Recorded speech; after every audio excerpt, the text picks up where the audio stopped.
Sir গতকালকে NCP CC স্যারের সঙ্গে মিটিং করেছেন এবং সেই মিটিংয়ে স্যার আপনিও ছিলেন।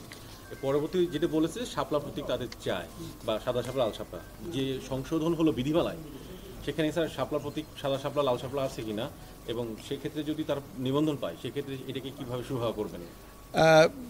প্রতীকের যে তালিকা সেই তালিকায় শাপলা প্রতীক নেই।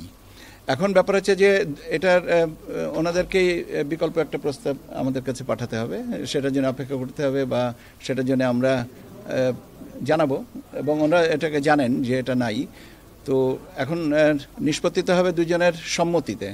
তো আমরা আশা করছি যে একটা সম্মতি তো ওনাদেরই বলতে হবে। ওয়ালটন এখন দেশের সীমানা পেরিয়ে পৌঁছে গিয়েছে 50টিরও বেশি দেশে। ওয়ালটন, ঘরে ঘরে বিশ্বজুড়ে। মানে এনসিপি শাপলা প্রতীক পাচ্ছে না?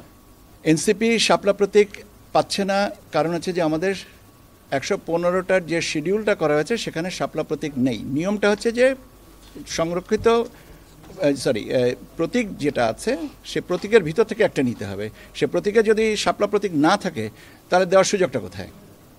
ধন্যবাদ আপনাদেরকে। আমরা ধন্যবাদ। আমরা মূলত শুরু করতে যাচ্ছি সুশীল সমাজের প্রতিনিধি এবং শিক্ষক সমাজের প্রতিনিধি। এখন এটা 28 তারিখে আমরা এটাকে করব ধারাবাহিকভাবে, তারপরে শিডিউলটা করব।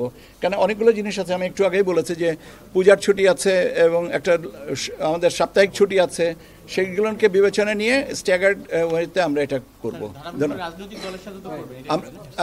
আমি তো বলেছি যে রাজনৈতিক দলের সাথেও করব, নির্বাচন বিশেষজ্ঞ যারা আছেন তাদের সাথে করব, আপনাদের সাথেও করব।